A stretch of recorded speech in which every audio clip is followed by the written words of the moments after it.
Hello, my name is Robert Sowell. Thank you for watching this presentation on the heroes of the marathon bombing. This presentation is prepared by me, Robert Sowell, for Herzing University, Class CJ 491-8, Criminal Justice Capstone Project. Again, thank you for watching. Patriots Day is a civic holiday that commemorates the battles of Lexington and Concord, the first battles of the Revolutionary War. The Patriots Day celebration spans over a week, concluding on the official holiday, the third Monday in April. April 15, 2013, started out like a normal Patriots Day with the running of the 117th Boston Marathon. About 2 hours after the first runners crossed the finish line, 2 bombs exploded, killing 3 people and injuring around 260 others. The investigation and manhunt for the bombers would shut down parts of Boston for the next 4 days. The coordination between local, state, and federal agencies was seamless and something that had not been seen since the terrorist attacks of September 11, 2001. The lives of many Boston residents were changed that day. The face of terror was 2 of their own young men. One was attending college, and the other was raising a family. From the shootout in Watertown to the capture of H Sowell hiding in the boat, the town of Boston rallied around law enforcement, and when the ordeal was finally over, erupted in celebration in the streets.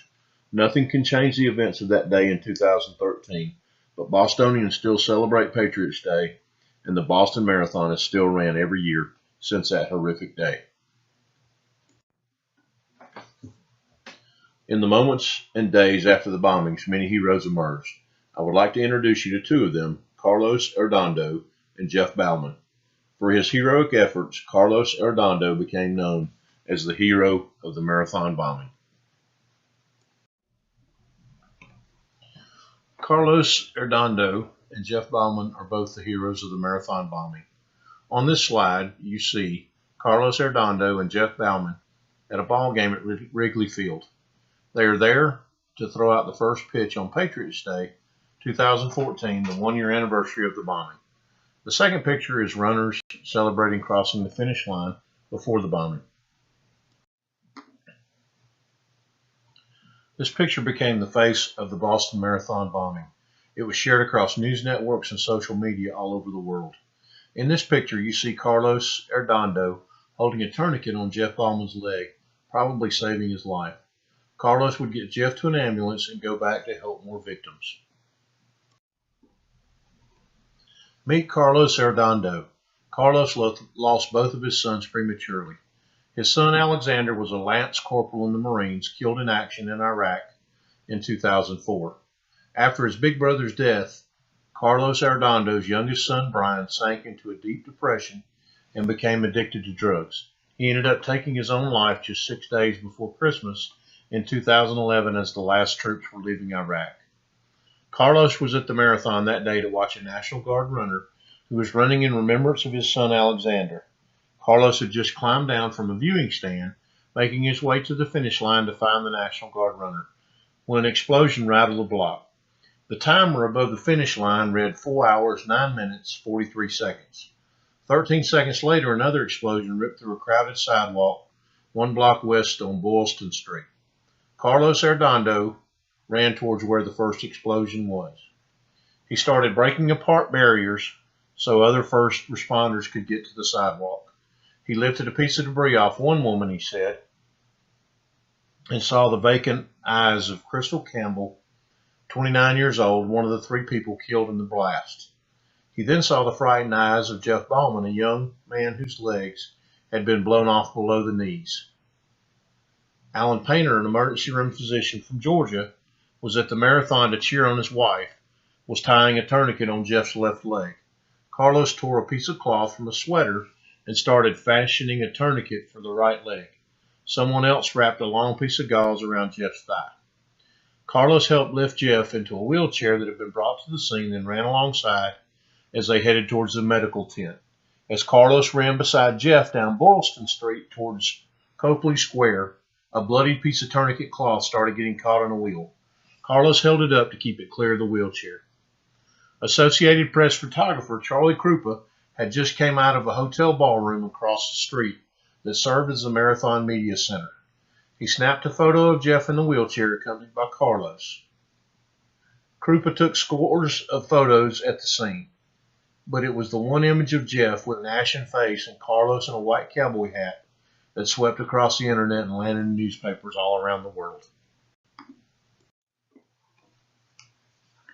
This is Jeff Bauman in his hospital bed. Early on the morning of April 15, 2013, Bauman drove his girlfriend, Erin Hurley, to a meeting point for her charity running team to run the 117th Boston Marathon. Later at the finish line, he was looking for Hurley to finish when a suspicious man behind him caught his eye. The man was wearing a dark, heavy coat, sunglasses, a backpack, and a baseball cap, low and tight to his head. Bauman looked away. He scanned for Hurley again and then looked back over his right shoulder. The man was gone, but his backpack was there on the sidewalk. Then Bauman saw a flash and heard a bang. Suddenly he was lying on the sidewalk, dazed and a bit numb. He smelled sulfur or burning metal. What a firework, he thought. He sat up and saw bodies strewn in a lot of blood. Bauman grabbed what was left of his legs, lay back down, and was writhing there when Alan Painter found him. Painter was an emergency room physician from Gainesville, Georgia, had been in the crowd too, but was unharmed. He pulled Bauman from the pile of bodies and placed the loose tissue back in his leg. Bauman then sat up when a man in a cowboy hat named Carlos Arredondo came bounding towards him. Arredondo had watched the chaos unfold from across the street. He called for help, and a woman came with a wheelchair. He nudged Painter, and they lifted Bauman into the chair, and off Bauman went, Arredondo running by his side. A day after he woke up from 2 life-saving surgeries with no legs, he mustered the strength to describe bombing suspect Tamerlan Sarnaya to law enforcement. Jeff Bauman has written a book titled Stronger that is being made into a movie about Jeff's struggles with the bonding and his new prosthetic legs. Carlos Arredondo has founded a charity organization called the Arredondo Family Foundation, which will support military families that have lost relatives to suicide. Jeff is married the runner he was there to watch, Erin Hurley, and they have a daughter, Nora Gail Bauman, born in August of 2014.